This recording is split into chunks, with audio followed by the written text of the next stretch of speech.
அது லவ் இல்லையான்னு தெரியறதுக்கு முன்னாடியே நீங்க என்ன பண்ணிடுறீங்க, டிசிஷனுக்கு வந்துடுறீங்க. அதுவே ஃபர்ஸ்ட் தப்பு என்ன கேட்டா.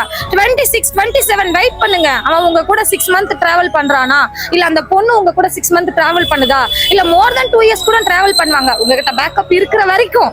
பேக்கப் இல்லாததுக்கு அப்புறம் அவங்க நிக்கிறாங்களா, இதெல்லாம் நீங்க தெரிஞ்சுக்கனாலே மினிமம் 3 to 4 இயர்ஸ் தேவைப்படும். சோ நீங்க இப்ப நேத்து பார்த்து இன்னைக்கே எனக்கு எல்லாம் பத்திக்கிச்சு சொல்லிட்டு அடுத்த நாளே நான் லவ் லைஃப் வந்து எனக்கு ஒர்க் அவுட் ஆயிடுச்சு, 6 மந்த்ல நான் மேரிட் லைஃப் குள்ள போறேன்னா கண்டிப்பா டேம் ஷுவர் 1001% அது ஒர்க்கே ஆகாது என்ன கேட்டா. சோ வந்து ஒரு பிரீத்தபிள் உங்களுக்கு டைம் இருக்கணும். மினிமம் 2 to 3 இயர்ஸ் 4 இயர்ஸ் இருக்கணும். உன்னை பத்தி நான் எக்ஸ்ட்ரீம் மைனஸ் அந்த பையனுக்கு தெரியணும், எக்ஸ்ட்ரீம் குட் அந்த பையனுக்கு தெரியணும்.